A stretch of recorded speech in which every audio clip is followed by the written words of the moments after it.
வணக்கம். வெள்ளம் அறியாமல் தங்கராஜ். ஒரு அதிர்ச்சியான தகவல் நியூஸ் பேப்பரில் வந்தது நீங்கள் வெளியிட்டிருக்க பாருங்க.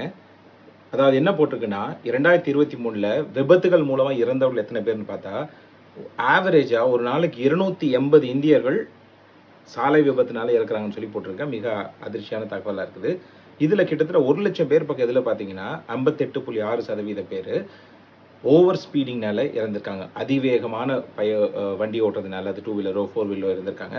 இது போக மற்ற காரணங்கள்னால் இருந்தவர்களுடைய டேட்டாயும் கொடுத்துருக்கு பாருங்க. ஸோ இந்த மாதிரி விபத்துகள் தவிர்க்கணும்னா நம்ம வாகனம் இயக்குபவர்கள் பாதுகாப்பாக ஓட்டணும், நிதானமாக ஓட்டணும். ஸோ கரெக்டான மெத்தட்னு பார்த்தீங்கன்னா start early, drive slowly and reach சேஃப்லிம்பாங்க.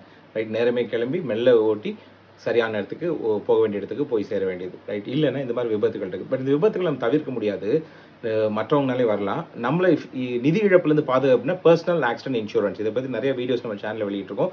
தனிநபர் விபத்து காப்பீடு இது மிக விலை குறைவானது. வயது வரம்பு கிடையாது, யார் வேணால் எடுக்கலாம். தயவு செஞ்சு எல்லாரும் விபத்து காப்பீடு எடுத்துக்கொள்ளுங்கள். இந்த மாதிரி தகவலை தெரிந்து கொள்ள பாருங்கள். நன்றி. வளம் அறியாமல்.